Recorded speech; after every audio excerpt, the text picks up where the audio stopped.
अस्सलाम वालेकुम। दिलचस्प, खौफनाक और पुरअसरार कहानियों के लिए चैनल को सब्सक्राइब कीजिए और घंटी के निशान को दबा दीजिए ताकि नेक्स्ट वीडियो का नोटिफिकेशन आपको बआसानी मिलता रहे। इस पुरअसरार माफूकुल फितरत कहानी को मुझे एक बुजुर्ग डॉक्टर फ़हीम गुल ने यूं सुनाया। बकौल डॉक्टर साहब के ये सन 1941 की बात है कि मैं टेक्सला से डॉक्टरी की आला तालीम हासिल करने बम्बई शहर में रॉयल मेडिकल एकेडमी गया। उस ज़माने में MBBS का कोर्स 3 साल पर मुश्तमिल था। रॉयल मेडिकल एकेडमी में स्टूडेंट्स की रिहाइश के लिए हॉस्टल में बहुत सारे कमरे बनाए गए थे। हर एक कमरे में 3 स्टूडेंट्स रह सकते थे। हम 3 स्टूडेंट्स यानी मेरे अलावा सुखराम और जलतन सिंह को हॉस्टल का कमरा नंबर 21/B मिला था। मैं पढ़ाई के मामले में दरमियानी दिमागी सतह का था, जबकि सुखराम, जिसका ताल्लुक कंधा गांव जालिंधर से था, वो किताबी कीड़ा और इंतहाई पढ़ाकू था। जबकि जलतन सिंह अमृतसर का रहने वाला था। वो जिस मकसद यानी डॉक्टरी तालीम हासिल करने आया था, उसे इसकी कोई फिक्र न थी। हालांकि मैंने और उसे सुखराम ने कई बार समझाया कि तुम मेडिकल की किताबें पढ़ा करो। वो हमारी इस बात से बाज़ दफ़ा नाराज़ होकर कहता, यार तुम मेरे ज़ाती मसले पर अपनी ख्वामखा टांग मत अड़ाया करो। मैं डॉक्टर बनूं या ना बनूं ये मेरा मसला है। और फिर हमने उसकी नाराज़गी के पेश नज़र उसे कुछ समझाना ही छोड़ दिया था। जलतन सिंह के बारे में पता चला था कि वो अमृतसर के एक रईस सिख ख़ानदान का इकलौता बेटा है और उसके बाप ने उसे मेडिकल की तालीम के इब्तिदाई टेस्ट में कोई बड़ी सिफारिश करवाकर उसे रियायती पास करवाया है और इसी बुनियाद पर वो बम्बई मेडिकल एकेडमी आया था। जलतन सिंह अपने बिस्तर पर एक रात देर गए तक लंबी तानकर सोता रहता, जबकि मैं सुखराम के साथ मिलकर पढ़ाई करते रहते थे। जलतन सिंह का मामूल था कि वो अपनी क्लासें कम लेता था और अपना ज़्यादातर वक्त हॉस्टल के कमरे में सोने में गुजारता था, और हम ये महसूस करते थे कि वो सोते हुए कुछ बुड़बुड़ाता है, बिल्कुल उसी तरह जैसे कि वो किसी से हम कलाम हो। और बाज़ दफ़ा वो अपने होंठ इस तरह चबाता जैसे कि कुछ खा रहा हो, और थोड़े थोड़े से वक्फे से उसके चेहरे पर एक नया तासुर होता था। सुखराम ने एक दिन मुझे इशारतन कहा, मुझे लगता है कि जलतन सिंह को कोई ऊपरी शय का असर हो गया है। यार ये इस तरह पोस्तियों की तरह पड़ा अपनी तालीम से लापरवाह रहा तो इसका तालीमी साल ज़ाया हो जाएगा। हमें इस बेवकूफ़ के बारे में कुछ सोचना और अमली तौर पर कुछ करना चाहिए। मैंने सुखराम को ये तजवीज़ दी तो उसने कहा कि कल सुबह हम इसके बारे में एकेडमी के vice dean mister Kumar Yadav से बात करेंगे। सुबह हम दोनों डीन मिस्टर कुमार यादव से मिले। उन्होंने हमारी बात को अहमियत ना देते हुए कहा, आप दोनों सिर्फ और सिर्फ अपनी पढ़ाई पर तवज्जो दें।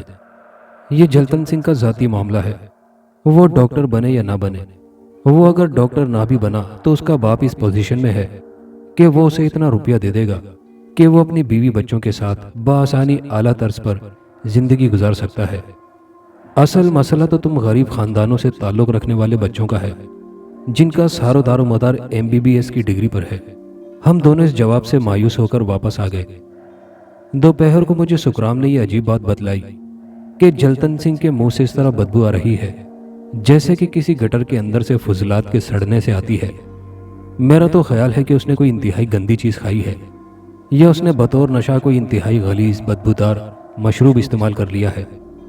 मैं बहाने से उसके करीब गया तो उसके मुंह से वाकई इंतहाई नाकाबिले बर्दाश्त बदबू आ रही थी। मैंने डरते डरते उससे पूछा, यार ये तूने ऐसी कौन सी बदबूदार चीज़ खाई है या पी है जिसकी वजह से पूरे कमरे का माहौल इंतहाई बदबूदार हो गया है। उसने मेरे इस सवाल पर जवाब देने की बजाय खामोशी इख्तियार करते हुए कहा, मैं तुम्हें इसका जवाब रात को दूंगा। अभी क्यों नहीं? सुखराम ने अभी अपने मुंह से ये जुमला निकाला ही था कि उसने एक भड़की देते हुए कहा, तूने अगर मेरे ज़ाती मामलात में आइंदा मुदाखलत की तो याद रख के मैं तुझे ख़ानदानी असर और रसूख के ज़रिए इस मेडिकल एकेडमी से आउट करवा दूंगा। सुखराम डर गया।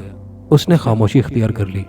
शाम को उसने डीन से इस मसले पर शिकायत करके सुखराम का रूम तब्दील करवा दिया और सुखराम की जगह कमरे में कोई नया लड़का नहीं आया। दरअसल उन दिनों मेडिकल एकेडमी में फर्स्ट टर्म के इम्तिहानात शुरू थे। इंतज़ामिया अपनी जगह मसरूफ़ थी तो स्टूडेंट्स को इस टर्म में कामयाबी की फिक्र थी। अब मैं अपने कमरे में जलतन सिंह के साथ अकेला था। मैं दिली तौर पर खौफजदा था। मैंने भी दिली तौर पर तहिया कर लिया था कि मैं टर्म के इम्तिहानात के बाद इस कमरे से छुटकारा हासिल कर लूँगा। एक रोज रात गए मैं अपने कमरे में पड़ रहा था कि जलतन सिंह ने इंतहाई गहरी नींद में बुड़बुड़ाते हुए कहा, मुझे छोड़ दो, मैंने जाना है। अब मैं तुम्हारे साथ नहीं रह सकता। रुक तो सही, मेरी बात तो सुन। मैंने अपनी किताब जल्दी से छोड़ी और उसकी जानिब लपका। मैंने उसके पसीने भरे चेहरे को अच्छी तरह थपथपाते हुए कहा, क्या हुआ जलतन सिंह, घबराओ नहीं, तुम ख्वाब देख रहे हो।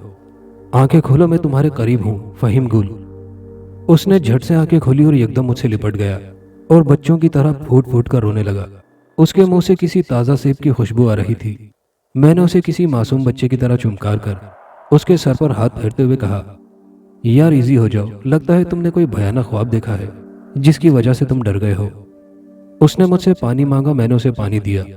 उसके बाद वो बड़े इत्मीनान से मेरे करीब आकर बैठ गया। उसने मुझसे कहा, इससे पहले कि तुम मुझसे मजीद सवाल करे और मैं तुझे इसका जवाब दूं, तो फिलहाल पहले मेरा एक काम कर। मैंने उससे पूछा, कैसा काम? उसने कहा, तू किसी तरह या किसी तरीके से सुखराम को मेरे पास बुला कर ला। नहीं यार, इस वक्त रात के 1:30 बज रहे हैं। इस वक्त शायद वो सो रहा हो, क्योंकि मुझे पता है कि वो सुबह जल्दी उठकर पढ़ता है। नहीं, तू अभी जा, वो बोला। नहीं, मैंने तुझे पहले ही कह दिया है कि उसके पास इस वक्त जाना मुनासिब नहीं है। अभी चंद घंटे सब्र कर ले, मैं उसे बुला लाऊंगा। और दूसरी बात यह कि हो सकता है कि तुझसे वो मिलने ना आए, क्योंकि वो तुझसे बहुत डरा हुआ है। मैं उसे अपने तय मना करता रहा, लेकिन वो इस बात पर बजिद रहा कि मैं उसके नए कमरे से उसे बुलाकर लाऊं।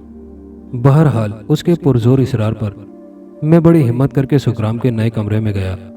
मैंने दरवाज़ा खटखटाया तो खुशकिस्मती से उसका एक साथी अभी तक स्टडी कर रहा था। उसने परेशान होकर पूछा, क्या बात है? मैंने उससे झूठ बोला, यार वो दरअसल उसे पेट दर्द की एक फक्की लेनी है। अच्छा, मैं उसे उठाता हूँ। उसके साथी ने सुखराम को उठाकर कहा, फहीम को पेट दर्द की फक्की चाहिए, और वो उठ गया। मैंने उसे अपने पास बुलाया और जलतन सिंह का पैगाम पहुंचाया। सुखराम मेरे खिलाफ तवक्को को डरने की बजाय दलेरी का मुजाहिरा करते हुए कहा, यार वो जो भी कुछ है तो हमारा हॉस्टल का रूममेट साथी और क्लास फेलो। चलो मेरे साथ में उसकी बात सुनता हूँ। हम दोनों जब जलतन सिंह के पास पहुंचे तो जलतन सिंह ने बाकायदा पैर पकड़कर सुखराम से माफ़ी मांगी और कहा, वो दरअसल मैं तुम दोनों को कैसे खुलकर बताऊं कि मैं आजकल किस बड़ी मुसीबत का शिकार हूं। कैसी मुसीबत? सुखराम ने उससे बड़े मुलायम अंदाज में पूछा। उसने अपनी कहानी शुरू करते हुए बतलाया, ये उन दिनों की बात है जब मैं अमृतसर के एक अंग्रेजी स्कूल के हॉस्टल में रहता था। वहां एक दिन मेरी मुलाकात एक बंगाली स्टूडेंट रामपाल से हुई। उसने मुझे बतलाया कि उसके कब्जे में एक ऐसा जिन दोस्त है जो उसकी दिली ख्वाहिशात पूरी करता है। उसके बाद एक रोज़ मैंने रामपाल से कहा, यार मुझे भी कभी अपने दोस्त से मिलवाओ। उसने कहा, तू मेरे साथ जीटी रोड से मुल्हेका जंगल में चल, वहाँ तुझे मैं अपने दोस्त से मिलवाऊंगा। और मैं उसके साथ जंगल जा पहुंचा तो वहाँ उसने मुझे एक ऐसे शख्स से मिलाया जिसका कद आम आदमी से बहुत तवील था। वो आम आदमियों की तरह बातें करते करते कौवे की तरह काएं काएं करने लगता। मैंने उससे पूछा, ये आप कभी काएं काएं की आवाज़ें क्यों निकालते हैं? उसने हंसते हुए रामपाल से कहा, अपने दोस्त को बतलाओ कि मेरी हकीकत क्या है। अरे जलतन सिंह, मैं तुम्हें यह बतलाना भूल गया हूँ कि इनका ताल्लुक गैर मरा इंसानी मखलूक से है और इनकी नस्ल का ताल्लुक निस्फ हैवानी और निस्फ इंसानी है। हैवानी से मुराद कौवे की मुशाबिहत। फिर रामपाल ने मुझसे कहा, तुम्हें अगर मेरी गैर मौजूदगी में इससे आकर मिलना हो तो तुम इसे अपने दिल में याद करो। तुम्हें इसकी आहिस्ता आहिस्ता पहले हल्की बदबू महसूस होगी और फिर थोड़ी देर बाद ये कौवे की सूरत में तब्दील होकर तुम्हारे सामने आएगा और फिर तुम इसके साथ कुछ दूर जाना और जब तुम इंसानी दुनिया से किसी वीराने में आओगे तो फिर ये कौवा अपनी असल शक्ल यानी इंसानी रूप में सामने आ जाएगा। बकौल जलतन सिंह के मैंने उससे दोस्ती कर ली। रामपाल कुछ अरसे तो हमारे साथ रहा, लेकिन बाद में वो मैट्रिक की तालीम को दरमियान में छोड़कर अपने इलाके बंगाल चला गया। उस गैर इंसानी मखलूक यानी जिन ने मुझे खूब अय्याशी करवाई। मसलन उसने मुझे खूब खिलाया पिलाया, अय्याशी करवाई। वो मुझे कहता था कि उसे मुझसे बहुत लगाव हो गया है। उस जिन ने मजीद कहा, तू बेशक स्कूल में ना पढ़ा कर, मैं तुझे अपनी ताकत से पास करवाऊंगा। और उसने ऐसा ही किया। मजीद उसने बतलाया कि उसके बाप का नाम कठल सिंह है। उसके बाप की तवज्जो उसकी तालीम की तरफ तो है, लेकिन उसे इतनी तौफीक नहीं है कि वो उसके दीगर मामलात पर ध्यान दे। जलतन सिंह ने रोते हुए हम दोनों से बोला, यार मैं अपने उस जिन दोस्त से अब अपनी जान छुड़ाना चाहता हूँ। अब वो मुझे बहुत तंग करने लगा है। सुखराम ने उससे पूछा, वो तुम्हें अब किस तरह से तंग करता है? मेरा वो जिन दोस्त मुझे न सिर्फ उल्टी सीधी कराहियत वाली चीज़ें खिलाने पर मजबूर करता है, बल्कि बाज़ दफ़ा मुझे ऐसी जगहों पर ले जाता है जहां जाने से मुझे नफरत है। इसका मतलब है कि तू अब उस मखलूक से छुटकारा हासिल करना चाहता है। हाँ, मैं वाकई उस जिन को दोस्त बनाकर पछता रहा हूँ, जलतन सिंह अफसरदा लहजे में बोला। फिर उसने कहा कि अगर तुम दोनों को मुझसे रत्ती बराबर भी हमदर्दी है तो गुरु के वास्ते मेरी सिलसिले में मदद करो। अच्छा यार, तू परेशान ना हो, हम तेरे लिए कुछ उपाय करते हैं, सुखराम ने उसे तसल्ली देते हुए कहा। फिर मैं अपनी पढ़ाई में मगन हो गया, लेकिन उसने सारी रात जागते और सहमे हुए अंदाज में गुजारी। फजर की नमाज से कुछ देर पहले उसने अजीबोगरीब आवाज़ें निकालना शुरू कर दी थी। मैं उसके करीब गया तो उसने मुझे बुरी तरह दबोच लिया और मुझे दबोच कर कहने लगा, फ़हीम, मुझे उस जिन से बचा ले। मैंने उससे अपनी जान छुड़ाते हुए कहा, हाँ हाँ, मैं तेरे लिए कुछ करता हूँ, तू मुझे छोड़ तो सही। मैंने बड़ी मुश्किल से अपना पूरा जोर लगाकर उसकी गिरफ्त से अपने आप को छुड़वाया। वो मेरे पीछे मुझे पकड़ने के लिए बड़ी तेजी से मेरी जानिब बढ़ा था, लेकिन मैंने बड़ी चाबुक दस्ती से कमरे का दरवाज़ा बंद कर लिया। मैं घबराकर सीधा डीन साहब के कमरे में गया तो उन्होंने परेशान होकर मुझसे पूछा, क्या मसला है? मैंने उनको जलतन सिंह की पुरस्रार सूरत हाल बताई तो उन्होंने कहा, बेटा, तुम अपने टर्म टेस्ट की तैयारी करो और मैं सरदस्त इस नागुफ्ता सूरत हाल को कंट्रोल करने की कोशिश करता हूँ। और फिर उन्होंने फौरी तौर पर हॉस्टल के 2 मजबूत चौकीदारों को बुलाकर कहा कि मुताल्लिका हॉस्टल जाकर जलतन सिंह को काबू करके हॉस्टल के ऊपरी मंजिल के गोदाम में बंद कर दो।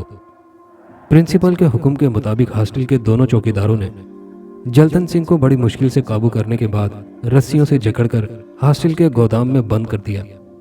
प्रिंसिपल ने मुझे कहा, तुम आज होने वाले इंतहाई ज़रूरी टर्म का पेपर दो, दोपहर को इस पागल के मसले पर गौर करेंगे। हम स्टूडेंट्स कमरा इम्तिहान में पेपर दे रहे थे कि इसी दौरान बाहर से आवाज़ें आना शुरू हो गईं कि पागल जलतन सिंह नज़ीर बाबा को जख्मी करके कहीं भाग गया है, उसे पकड़ो। मैंने अपना पर्चा अधूरा छोड़ा और कमरा इम्तिहान से उसे देखने के लिए बाहर निकला तो मुझे निगरान इम्तिहान के प्रोफेसर धमन ने कहा, ओ बेवकूफ़ लड़के, तुम्हें नहीं मालूम कि तुम एक पागल की खातिर अपने इंतहाई ज़रूरी इम्तिहान को अधूरा छोड़ रहे हो। उसने इंतहाई सख्ती से मुझे डांटते हुए कहा, तुम अपनी सीट पर बैठो और अपना पर्चा दो। मैंने कहा, नहीं सर, मैं अब मजीद पर्चा हल नहीं करूँगा। मुझे जलतन सिंह के बारे में डर है कि वो अपने आप को कहीं गलत जगह जाकर नुकसान न पहुँचा ले। प्रोफेसर धमन ने मुझे गुस्से से झंझोड़ते हुए कहा, मैं तुम्हें एक बार फिर हुक्म देता हूँ कि तुम अपनी सीट पर बैठकर अपना पर्चा हल करो। मैंने प्रोफेसर की सेकंड वार्निंग भी न सुनी और फौरी तौर पर जलतन सिंह को पकड़ने के लिए भागा। रास्ते में मुझे एक चौकीदार ने पकड़ते हुए कहा, वो बहुत दूर जा चुका है। इसी दौरान अकेडमी का एक सीनियर प्रोफेसर जो हमें मेडिसिन का मजमून पढ़ाता था आ गया। उसने आते ही मुझे 3-4 थप्पड़ मारे और इंतहाई बारूब आवाज़ में बोला, तुम फौरी तौर पर अपना पर्चा हल करो। बहरहाल मैंने उसकी बात सुनी और दोबारा कमरा इम्तिहान में जाकर अपना पर्चा हल करने लगा, लेकिन मेरा ध्यान जलतन सिंह की जानिब लगा रहा। आधे घंटे बाद जब पर्चा खत्म हुआ तो प्रिंसिपल ने मुझे अपने कमरे में बुलाकर डांटते हुए कहा, तुमने उस पागल की खातिर अपना पर्चा क्यों छोड़ा और प्रोफेसर धमन से बदतमीजी क्यों की? इंक्वायरी का हुक्म सादिर फरमा दिया। अब जलतन सिंह ना जाने कहाँ भाग चुका था। प्रिंसिपल ने फौरी तौर पर अकेडमी के स्टूडेंट्स को उसे ढूंढने के लिए इधर उधर दौड़ाया, लेकिन वो तलाशी बसियार के बाद नाकाम वापस आ गए थे। प्रिंसिपल ने मुझे अपने ऑफिस में बुलाकर मुझसे कई सवालात किए। मैंने साफ साफ उसकी पुरस्रार हरकत के बारे में बतला दिया जो वो करता था। दिन के 4 बजे प्रिंसिपल ने मुताल्लिका पुलिस स्टेशन में उसके फरार की इत्तला दे दी। प्रिंसिपल के कमरे में थोड़ी देर के बाद मुताल्लिका इलाके का थानेदार और चंद पुलिस एहलकार आ गए। थानेदार सूतम लाल ने प्रिंसिपल को मशवरा दिया कि वो फौरी तौर पर इस वाक़े की इत्तला उसके वालिद को अमृतसर पहुंचाएं। प्रिंसिपल दरअसल जलतन सिंह के वालिद को उसके भागने की इत्तला नहीं देना चाहता था। इसकी वजह यह थी कि उसका वालिद अपने इलाके का एक नामी गिरामी बदमाश किस्म का सियासतदान था। प्रिंसिपल की हर मुमकिन ये कोशिश थी कि उसके वालिद को खुद किसी न किसी तरीके से जलतन सिंह को तलाश करें। खैर, प्रिंसिपल ने शाम 6 बजे जलतन सिंह के वालिद को अमृतसर इस वाक़े के बारे में तार भेज दिया। इस दौरान जलतन सिंह की तलाश का सिलसिला दूसरे रोज शाम तक जारी रहा।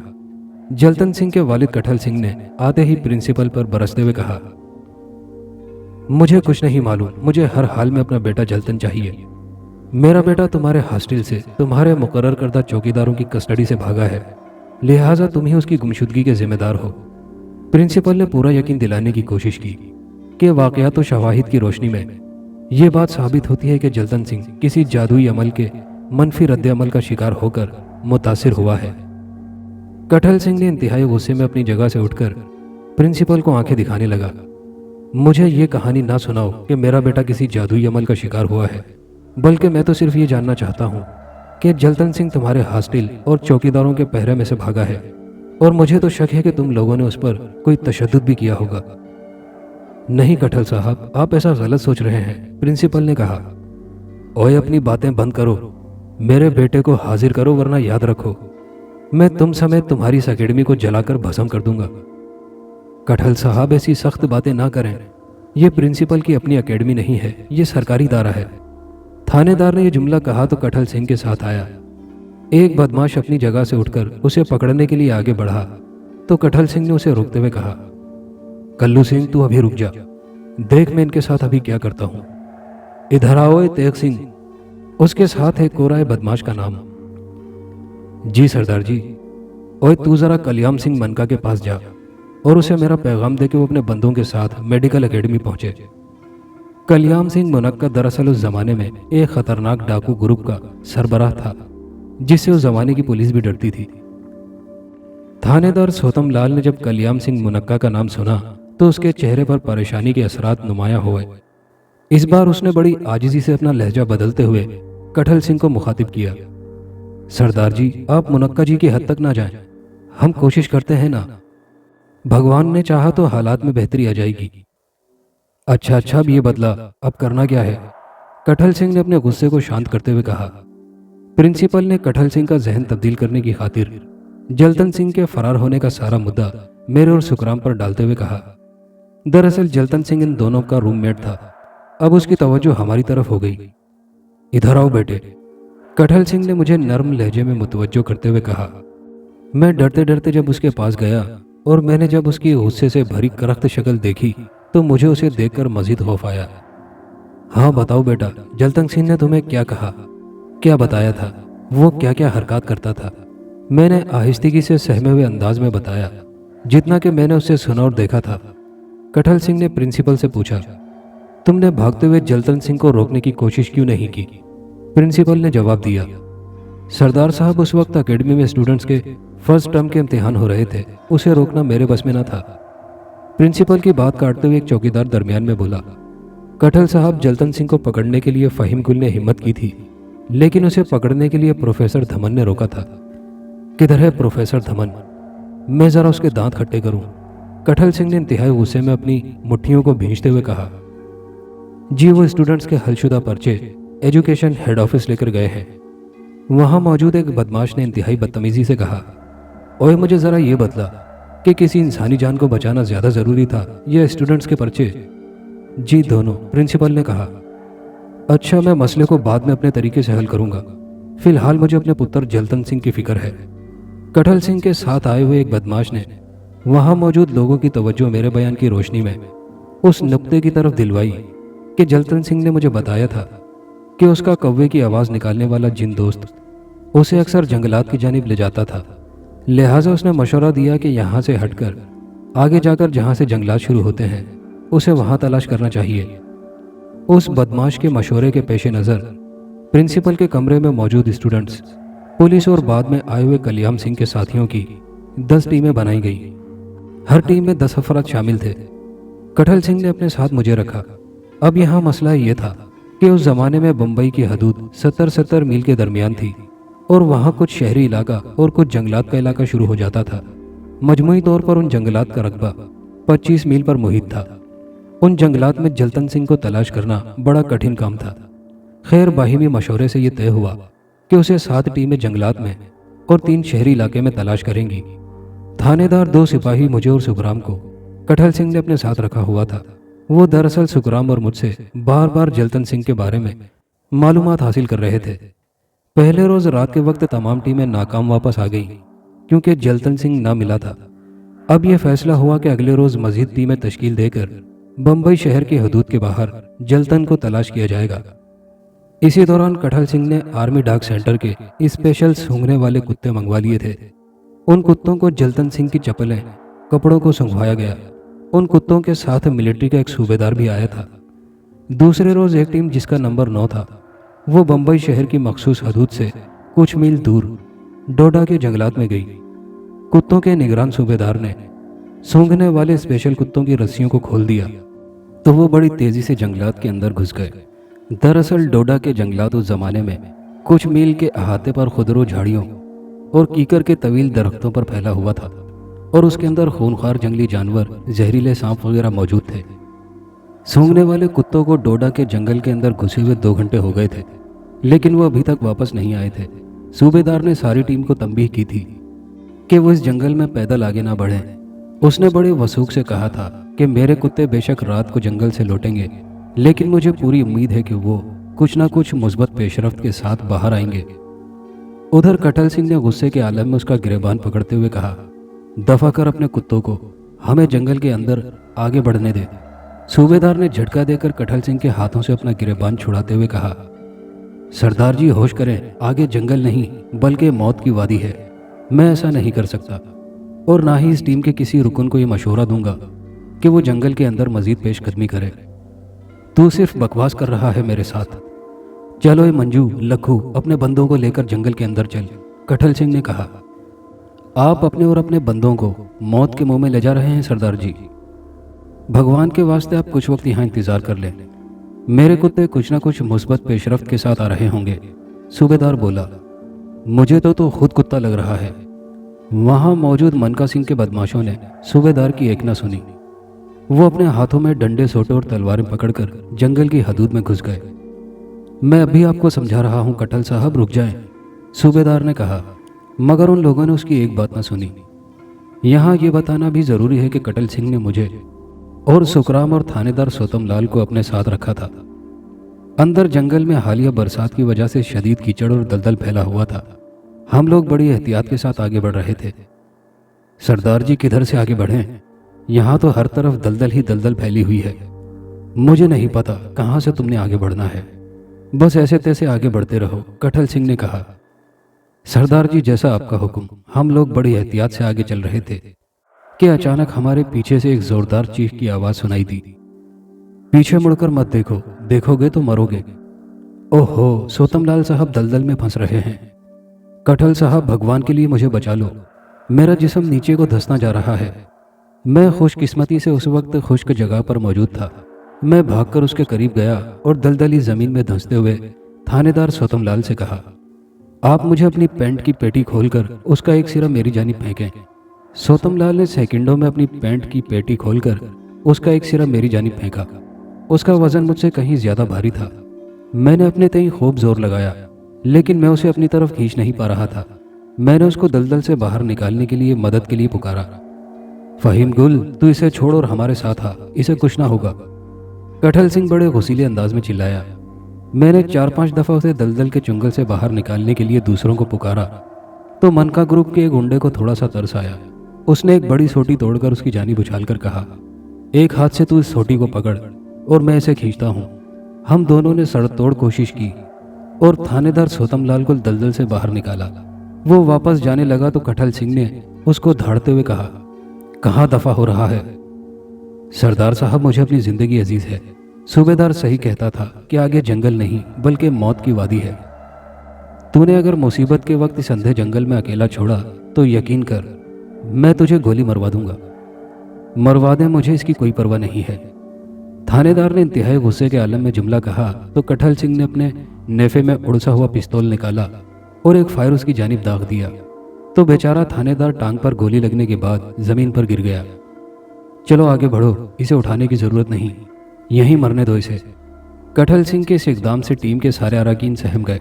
लोग आहिस्ता आहिस्ता आगे बढ़ रहे थे कि हमारी निगाहों के सामने 2 सूंघने वाले कुत्ते बड़ी बर्क रफ्तारी से हमारे सामने से गुजरे।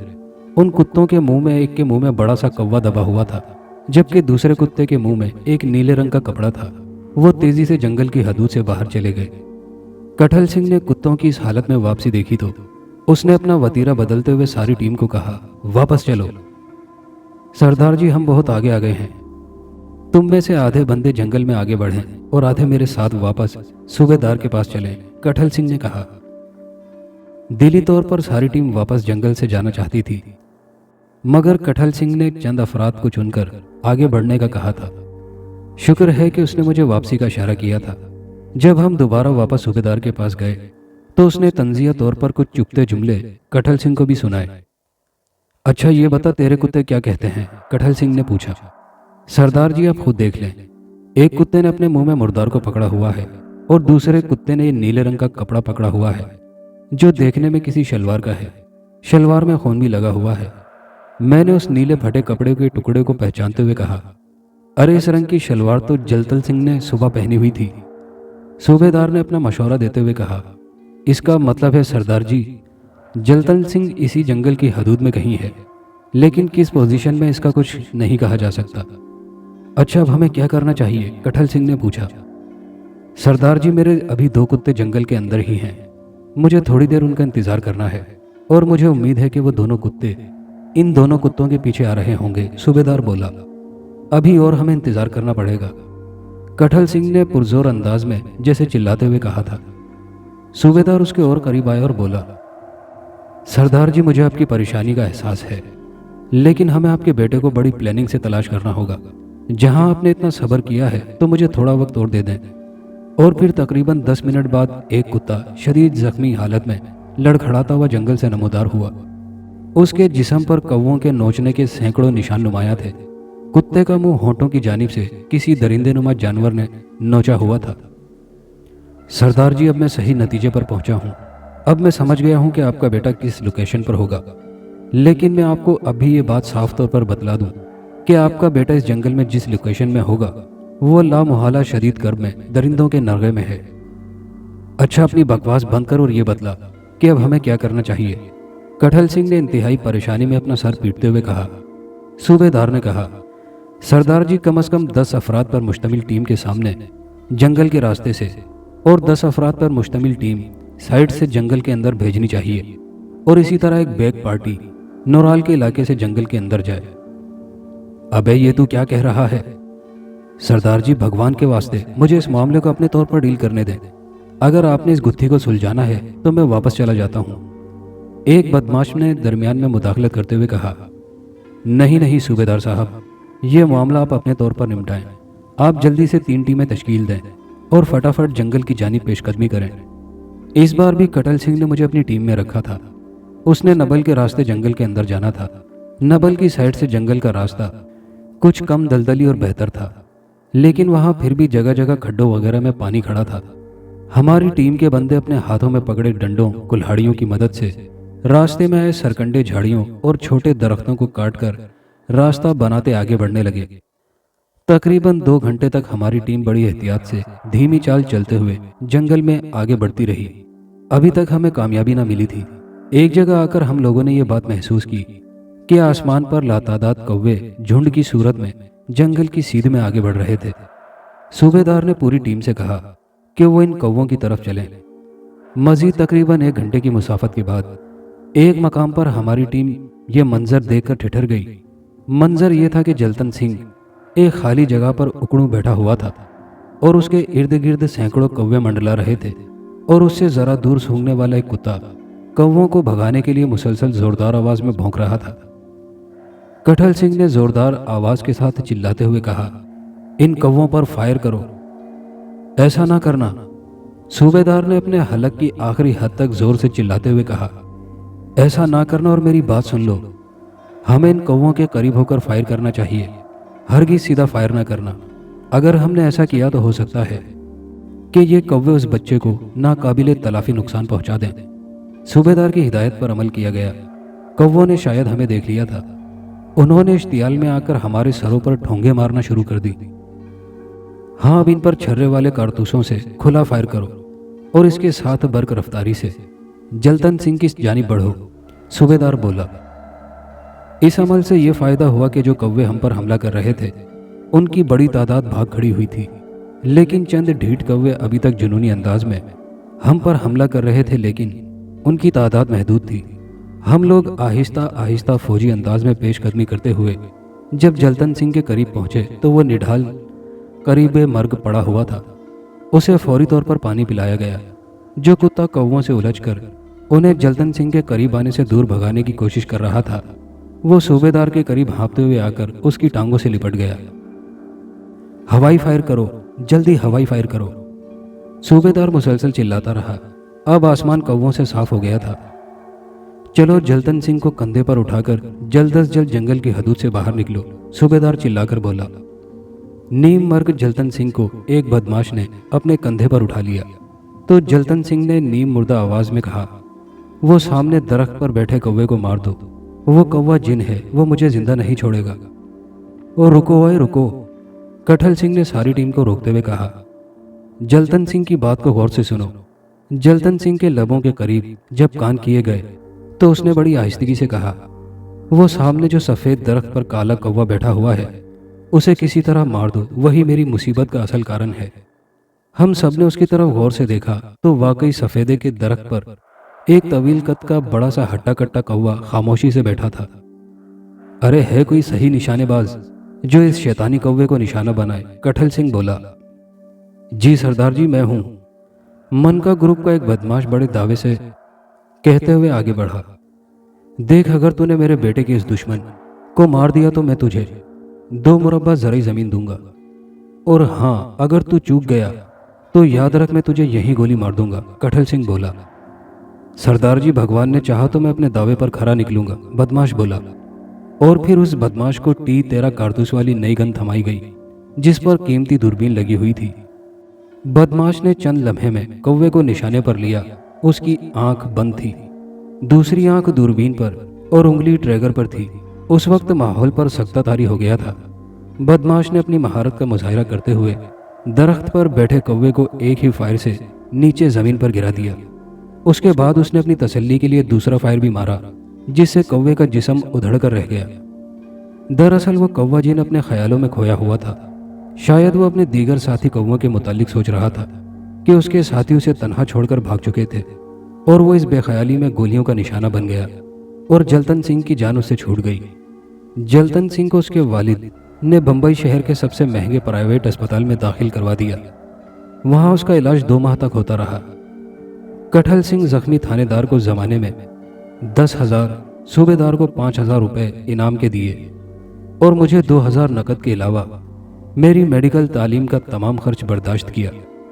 जलतन सिंह अपनी सेहतयाबी के फौरन बाद अपनी मेडिकल की तालीम को जारी रखा।